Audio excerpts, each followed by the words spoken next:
Trump తాజా నిర్ణయంతో ప్రపంచ స్టాక్ మార్కెట్లు బూస్ట్ ఇచ్చినట్లయింది. అవి భారీ లాభాలను చవిచూశాయి. ఇక ఆసియా మార్కెట్లలో జపాన్కు చెందిన నిక్కీ 8% పైగా లాభపడింది. దక్షిణ కొరియాకు చెందిన కోస్పి 4.9%, హాంకాంగ్లోని హ్యాంగ్సెంగ్ ఇండెక్స్ 2.8%, తైవాన్ ఇండెక్స్ 9.2% చొప్పున రాణించాయి. ఇక ఆస్ట్రేలియాకు చెందిన ఏఎస్ఎక్స్ ఇండెక్స్ 4.7% లాభాల్లో ట్రేడ్ అయింది. ఇక చైనాకు చెందిన షాంఘై ఇండెక్స్ మాత్రం స్వల్పంగా 0.6% మేర పుంజుకుంది. ఇక అమెరికా స్టాక్ మార్కెట్లు రికార్డు స్థాయిలో లాభాల్లో దూసుకెళ్లాయి. డోజోన్స్ 7.9%, నాస్డాక్ ఏకంగా 12.2%, S&P 500 సూచీ 9.5% మేర ఎగబాకాయి. నాస్డాక్ ఒక రోజులో ఇలా రికార్డు స్థాయిలో లాభపడం 24 ఏళ్లలో ఇదే తొలిసారి. అయితే భారత స్టాక్ మార్కెట్లకు ఇవాళ మహావీర్ జయంతి సందర్భంగా హాలిడే రేపు ఎలా స్పందిస్తుందో చూడాలి.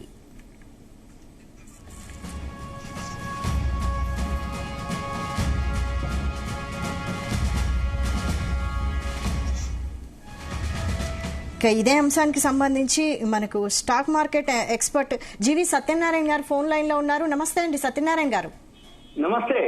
నమస్తే అండి. ఈ రోజు స్టాక్ మార్కెట్ హాలిడే, రేపు ఎలా స్పందించనుంది? ఈ రోజు పరిస్థితి ఎలా ఉండబోతోంది? ప్రపంచవ్యాప్తంగా స్టాక్ మార్కెట్లు లాభాల్లో పయనిస్తున్నాయి కదా.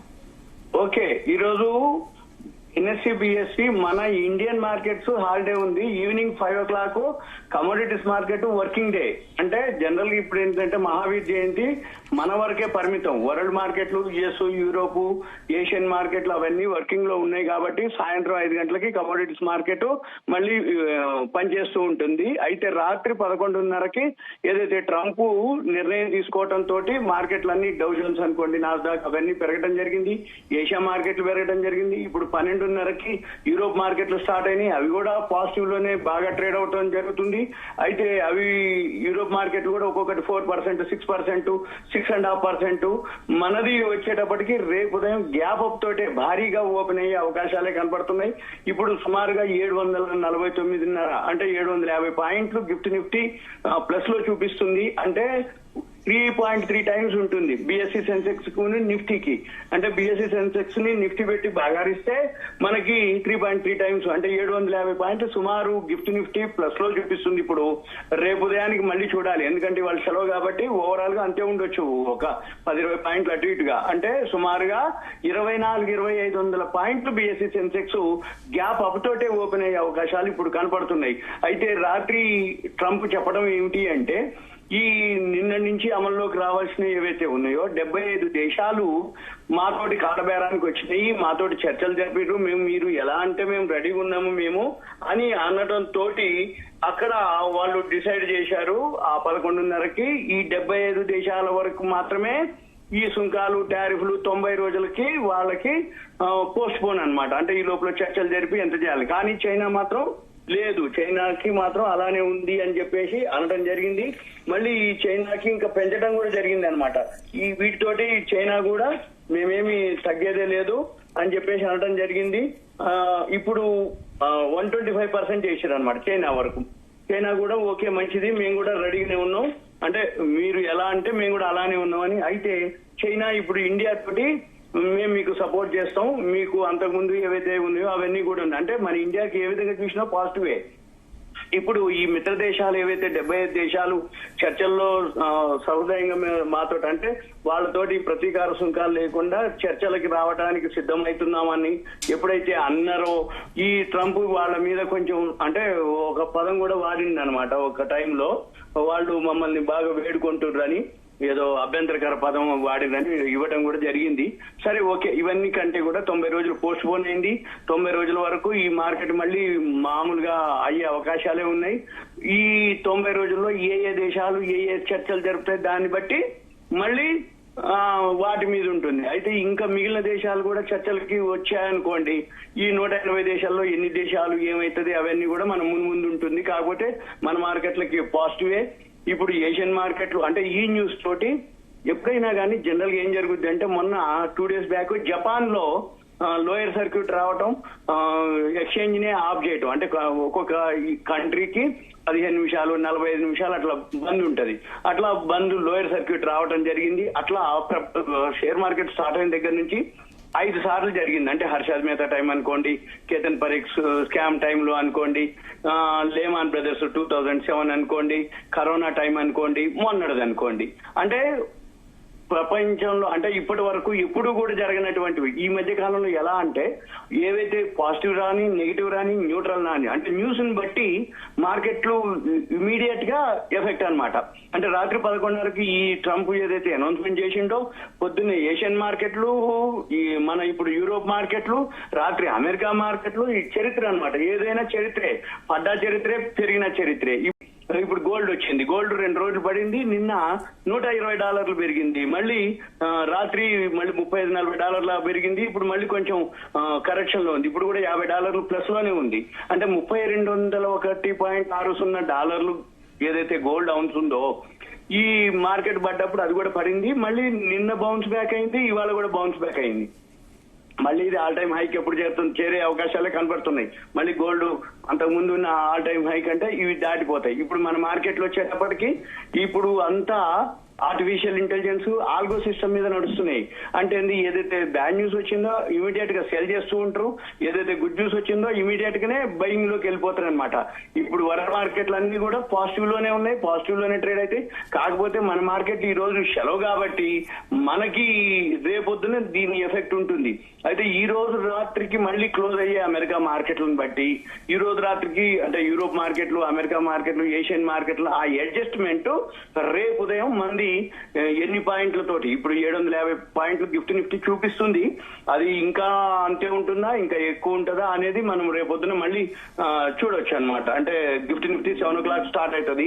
సింగపూర్ ఎక్స్చేంజ్లు, ఏషియన్ మార్కెట్లు, చైనా మార్కెట్లు అవన్నీ కూడా రేపు ఉదయం 7 గంటలకు ఉంటుంది. మనది 7 గంటలకి రేపు మనది తెలుస్తుంది అనమాట. అయితే ఏదన్నా ఓవరాల్ గా మళ్ళీ మన మార్కెట్ లో ఏవైతే ఉన్నాయో 90 రోజుల పాటు రిలీఫ్ ఉంటుంది. ఈ 90 రోజుల్లో వేరే దేశాలు ఏవైతే ఉన్నాయో మార్కెట్ ఫ్రెండ్లీగా ఉండి వాళ్ళ ప్రొడక్ట్స్ ఏవైతే ఉన్నాయో మళ్ళీ మనకి ఏ విధంగా చేసినా మనకైతే బెనిఫిటే. పెద్దగా మనకేమి ఈ సుంకాలు గాని, ఈ టారిఫ్లు గాని పెద్దగా ఏమి వర్తించవు. మన మిత్రదేశం కింద అనడం కూడా జరిగింది.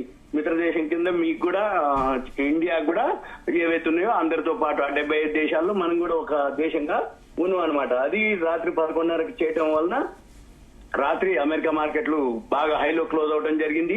మన మీకు ఎలన్ మస్క్ షేర్ టెస్లా కూడా అంటే 23% వరకు పెరగడం జరిగింది, బిట్ కాయిన్ పెరగడం జరిగింది. ఇవన్నీ కూడా మళ్ళీ మార్కెట్లు S&P అనుకోండి, డో జోన్స్ అనుకోండి, ఇవన్నీ మళ్ళీ బాగా పెరగడం జరిగింది. గోల్డ్మాన్ సాచ్ వాళ్ళ మ్యూచువల్ ఫండ్ అయితే ఒకటేసారి 17.34 ప్రాఫిట్ రావడం జరిగింది. టెస్లా అయితే 23% వరకు పెరిగి మళ్ళీ ఇవన్నీ అంటే 10 అమెజాన్లు అంతా మొత్తం ఎంఎన్సీ కంపెనీలు ఏవైతే డౌ జోన్స్, నాస్డాక్ ఉన్నాయో అవన్నీ కూడా బాగా పెరగడం జరిగింది. మనం గమనించాల్సింది ఏమిటి అంటే ఇక ఇది అన్నమాట. రేపు ఉదయం మన మార్కెట్లు ఉన్నాయి కాబట్టి మనం ఆలోచించాలి. ఇక అయితే ట్రంప్ ఇలా 90 రోజుల పాటు టారిఫ్లు నిలిపివేయడానికి కారణాలేంటి? అంటే వివిధ దేశాలు వేడుకుంటున్నాయి అన్న ఒక కారణమైనా, లేదంటే ఏమైనా అంతర్గతంగా కూడా యుఎస్ లో కూడా తమ ప్రభుత్వానికి ఏమైనా ఆటంకం ఏర్పడే అవకాశం ఉందా? దాంతో ఏమైనా ట్రంప్ రైట్ ఒకటైతే ఈ 90 రోజులు పోస్ట్ పోన్ చేయడానికి ఈయన చెప్పే మాత్రం నన్ను 75 దేశాలు బతిలాడుకున్నాయి, బామాడుకున్నాయి, చర్చలకు వస్తాము అని చెప్పేసి ఒప్పందం చేసుకోవడానికి రెడీగా ఉంది సార్, ప్లీజ్ సార్ అని అమెరికా యొక్క ఏదైతే విదేశాంగ శాఖ ఉందో వాళ్ళతోటి చేస్తున్నాం అన్నట్టుగా అనేది ఒకటి. అదే కాకుండా అంటే ఒక పదం కూడా వాడిండు, కాలబేరానికి వచ్చినది దేశాలని. అయితే దీనికంటే ముందు కూడా ఇప్పుడు చైనా నిన్న ఒక మాట అన్నది, ఏమని మేము కూడా లాసూట్ ఫైల్ చేస్తాం మన అక్కడ కోర్టులో. తర్వాత ఇప్పుడు మొన్న మనం 3 days 4 days బ్యాక్ చూస్తే అమెరికాలో చాలా మంది అంటే సిటిజన్లు, అక్కడ అమెరికన్ సిటిజన్లు అంతా మనం అంటే బయటికి రావటం, మన నిరసనలు తెలపడం ఇవన్నిటితోటి కూడా కొంచెం ఉంటుంది. రెండోది ఆల్రెడీ అక్కడ కోర్టులో కూడా అందరూ ఫైల్ చేయడం కూడా జరిగింది ఇతని మీద ఈ విధంగానే. అంటే ఇక ఈయన ఒక్కసారికి ప్రపంచ దేశాలందరికీ ఎగనెస్ట్ అయిపోయింది అన్నట్లు. అయిపోయేటప్పటికి మరి కొంచెం వాళ్ళు కూడా ఆలోచించి ఉండొచ్చు. లేదు సరే ముందైతే 90 రోజులు పోస్ట్ పోన్ అయితే జరిగింది, సరే ఈ 90 రోజుల్లో ఏం చర్చలు జరుగుతాయి, ఏం జరుగుతుంది, ఎట్లా జరుగుతుంది అనేది మళ్ళీ మనము ఇక ముందు అనమాట. అంటే ఇవన్నీ కూడా ఏమంటారు అంటే రాక ఒకటేసారి ఇప్పుడు ఆయన 4 సంవత్సరాల తర్వాత ఈ హోంవర్క్ చేసుకొని వచ్చింది అనమాట. అంటే 4 సంవత్సరాలు మీకు బాగా గుర్తుంది అంటే, ఉదాహరణకి ప్రమాణ స్వీకారం చేసిన రోజే 100 సంతకాలు పెట్టిండ్రు జో బైడెన్ ఏవైతే చేసినవి అన్ని కూడా. కాకపోతే ట్రంప్ చేసిన గుడ్ న్యూస్ కూడా ఉన్నాయి. అంటే స్టార్టింగ్ ఆయన ప్రమాణ స్వీకారం చేయకముందే హిండెన్బర్గ్ అదాని మీద ఎలిగేషన్ పెట్టిండు. వాళ్ళు అసలు మూసేసారు, మేము ఇక షటర్ గుంజేస్తున్నాం అన్నారు, ఇక మేము క్లోజ్ చేసినాం అన్నారు. మళ్ళీ తర్వాత రష్యా ఉక్రెయిన్ వార్ ఉంది, అది క్లోజ్ అయిపోయింది. ఇరాన్ ఇజ్రాయెల్ వార్ ఉంది, గాజాది, అది లేదు. అంటే ట్రంప్ ఎప్పుడైతే రాగానే ఆయన అంటే వార్నింగ్ ఇవ్వటం, ఆ దెబ్బకి సరే అది ఓకే, పాజిటివ్ న్యూస్ అనుకోండి. మరి ఇది వచ్చేటప్పటికి షేర్ మార్కెట్ కి నెగిటివ్ న్యూస్. ఎలన్ మాస్క్ లాంటి కూడా నేను మీకు సపోర్ట్ చేస్తే కూడా నా షేర్ కూడా అది 60% పడిపోయింది. ఏది ఎలక్షన్స్ నుంచి ట్రంప్ వచ్చిన దగ్గర నుంచి నిన్నటి వరకు ఒక్కరోజే మళ్ళీ 23% పెరిగింది. ఏది ఎలన్ మాస్క్ షేర్లు. మనం ఒక్కటే కాదు, క్రిప్టో కరెన్సీ ఉంది, $1,09,000 నుంచి $75,000 పడిపోయింది. అంటే ఒక్కటేసారికి ఇండియన్ మార్కెట్, వరల్డ్ మార్కెట్లు, ఏషియన్ మార్కెట్లు, యూరోపియన్ మార్కెట్లు, అమెరికా మార్కెట్లు కూడా కుప్పకూలిపోయినాయి. మళ్ళీ ఇంకొకటి ఏంటిది, అమెరికా మార్కెట్లు వాళ్ళు చెప్పడం ఏమిటి, ఇన్ఫ్లేషన్ పెరుగుతుంది. మీరు అన్నట్టు ఇప్పుడు అమెరికా సంక్షోభంలో పడుతుంది, ఇన్ఫ్లేషన్ పెరుగుతుంది, వేరే దేశాల నుంచి సుంకాలు టారిఫ్లతోటి దిగుమతులు రావు, దిగుమతులు వచ్చినా గానీ రేట్లు పెంచుతారు. ఈ సుంకాలు టారిఫ్లతోటి రేట్లు పెరిగినప్పుడు ఏమవుతుంది, అక్కడ ఇన్ఫ్లేషన్ పెరుగుతుంది, ఇన్ఫ్లేషన్ పెరిగితే నిరుద్యోగం పెరుగుతుంది, నిరుద్యోగం పెరిగినాక ఎకానమీ పోతుంది అని చెప్పేసి ఇవన్నీ కొంచెం వాళ్ళు హెచ్చరించి ఉండొచ్చు. అన్ని దేశాలు కూడా అలానే డిస్కస్ చేస్తున్నాయి. ఎందుకంటే ఈ సుంకాలు టారిఫ్లు భారం పడ్డప్పుడు అదంతా కూడా ఎవరి మీద పడుతుంది, సిటిజన్ మీదనే పడుతుంది. ఎవరైతే కొనుక్కుంటారో వస్తువులు వాళ్ళ మీదనే పడుతుంది. అందుకని ఏమైతుంది, తర్వాత కూడా ఆటోమేటిక్ గా వాళ్ళ ఎకానమీనే దెబ్బతింటది, మనకంటే కూడా వాళ్ళకే అన్నమాట. ఇప్పుడు మన ఇండియాకి చాలా వరకు బెనిఫిట్ అయ్యి, ఎందుకోసం అంటే రష్యా ఉక్రెయిన్ వార్ వచ్చినప్పుడు రష్యా వాళ్ళు మనకి క్రూడ్ ఆయిల్ ఇచ్చిరు తక్కువ ధరకి. మళ్ళీ తర్వాత కరోనా టైంలో కూడా గల్ఫ్ కంట్రీస్ అన్ని క్రూడ్ ఆయిల్ మనకి తక్కువలోనే ఇవ్వడం జరిగింది. అంటే ఆ టైంలో మన ఎకానమీ నిలబడడానికి రీజన్ ఏంటిదంటే క్రూడ్ ఆయిల్ మనకి తక్కువలో దొరకటం. ఇప్పుడు క్రూడ్ ఆయిల్ మనకి ప్లస్ఏ, బాగా చీప్ లోనే ఉంది. అయినా కానీ మనకి ఈ ఎఫ్ఐఐలు, ఫారిన్ ఇన్స్టిట్యూషనల్ ఇన్వెస్టర్స్ అమ్మటం, ఈ ట్రంప్ సుంకాలతోటి మన మార్కెట్లు పట్టం. ఇంకొకటి ఇప్పుడు యాన్యువల్ రిజల్ట్స్ వస్తాయి, మన మార్చి అయిపోయినాయి. ఈ రిజల్ట్స్ ఏవైతే ఉన్నాయో వీటన్నిటితోటి మన మార్కెట్లోకి అయితే పాజిటివే ఉంది. ఏవైతే ఇంకొకటి కూడా ఈ మన ట్రంప్ సుంకాలకు సంబంధం లేనటువంటి షేర్లు ఏవైనా ఓకే, ఎందుకంటే అవి పెద్దగా పడ్డాయి ఏం లేవు, మార్కెట్ తో పాటు పడ్డాయి, కానీ అవి ఫాస్ట్ గా మళ్ళీ బౌన్స్ బ్యాక్ అయ్యే అవకాశాలే ఉన్నాయి.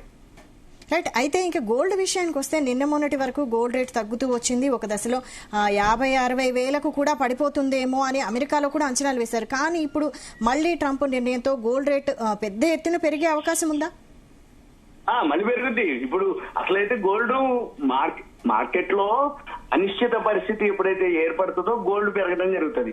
ఇప్పుడు కూడా ఇంకా మంది పరిస్థితులు ఇంకా సెట్ అయినట్టు కాదు, అందుకని చెప్పేసి గోల్డ్ మాత్రం తగ్గినప్పుడల్లా మళ్ళీ పెరిగే అవకాశాలే ఉన్నాయి. ఇప్పుడు సపోజ్ అంతెందుకు, నిన్న $120 దాకా పెరిగింది, ఇప్పుడు $50 ప్లస్ లోనే ఉంది ఇంకా ఏది గోల్డ్. అంటే ఏంటిది, పడ్డంత వరకు పడ్డా గానీ 2 రోజుల్లో $170 పెరిగింది. అంటే ఏంటిది, ఆల్ టైమ్ హైక్ దగ్గరలోకి వచ్చేసింది. అంటే $3,201.60 ఉన్నది ఈ రోజే 3,086 నుంచి 3,149 మధ్యలో. అంటే 50-14 $64 డిఫరెన్స్ లోకి హైకి ఇప్పటికి. అంటే ఏంటిది, వాలటాలిటీ ఎక్కువైపోయింది గోల్డ్ లో గానీ సిల్వర్ లో గానీ. ఎందుకు వాలటాలిటీ అంటే మన షేర్ మార్కెట్ బాగా పెరిగినప్పుడు అది తగ్గుద్ది, మన మార్కెట్ తగ్గినప్పుడు అది బాగా పెరిగే అవకాశాలు ఉంటాయి. ఈ హాలిడే తర్వాత మన మార్కెట్ ఎలా స్పందించే అవకాశం ఉంది, ఫైనల్ గా చెప్పండి. పాజిటివ్. మర్చిపోయినా ఇంకొకటి, రేపు ఒక్క రోజే మనకి వర్కింగ్ డే, మళ్ళీ సాటర్డే సండే మండే హాలిడే, మళ్ళీ మండే అంబేద్కర్ జయంతి ఉంది, సెలవు. అంటే రేపు షార్ట్ కవరింగ్ జరిగే అవకాశాలు ఎక్కువ ఉన్నాయి. ఎందుకంటే నిన్న ఎప్పుడైతే మార్కెట్లు వడ్డీ రేట్లు పావలా తగ్గించినా కూడా మన మార్కెట్ నెగిటివ్ లోనే క్లోజ్ అయినాయి. అంటే ఏంది, ఆ ఎఫెక్ట్ గానీ ఈ ఎఫెక్ట్ రెండు కూడా రేపొద్దున గ్యాప్ అప్ తోటి ఓపెన్ అవుతాయి. మళ్ళీ రెండోది సాటర్డే సండే మండే హాలిడే ఉంది అంబేద్కర్ జయంతి. అంటే 3 రోజులు సెలవులు. మళ్ళీ మంగళవారం బుధవారం గురువారం వర్కింగ్ డేస్, మళ్ళీ శుక్రవారం గుడ్ ఫ్రైడే ఉంది నెక్స్ట్ వీక్, మళ్ళీ 3 రోజులు సెలవులు ఉన్నాయి.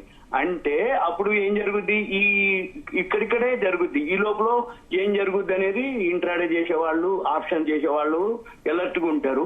ఇన్వెస్టర్స్ కి అయితే ఏం కాదు, ఓకే పాజిటివ్ రిజల్ట్స్ కూడా వస్తూ ఉన్నాయి. యాన్యువల్ రిజల్ట్స్ ఇప్పుడు మార్చి ఏదైతే అయిపోయినాయో అవన్నీ కూడా వచ్చేస్తున్నాయి అనమాట. దానివల్ల ఏమైతుంది, ఏ రిజల్ట్స్ బాగున్నాయి అంటే రియల్ ఎస్టేట్ కంపెనీలా, ఫార్మా కంపెనీలా, సాఫ్ట్వేర్లు అయితే ఇప్పుడు కొంచెం మళ్ళీ కోలుకుంటాయి. రేపొద్దున సాఫ్ట్వేర్ కంపెనీలు కూడా బాగా పెరిగే అవకాశాలు ఉంటాయి. ట్రంప్ తో సంబంధం లేనటువంటి, సుంకాలకు సంబంధం లేనటువంటి షేర్లు ఆల్రెడీ బాటంకి వచ్చి మళ్ళీ ఇప్పుడు ఎక్కువ తగ్గలేదు అవి, రేపు మళ్ళీ బాగా పెరిగే అవకాశాలే ఉంది. మార్కెట్ అయితే గ్యాప్ అప్ తోటే ఓపెన్ అయిపోతుంది. ఓకే అండి, థ్యాంక్ యూ సత్యనారాయణ గారు. Okay, thank you.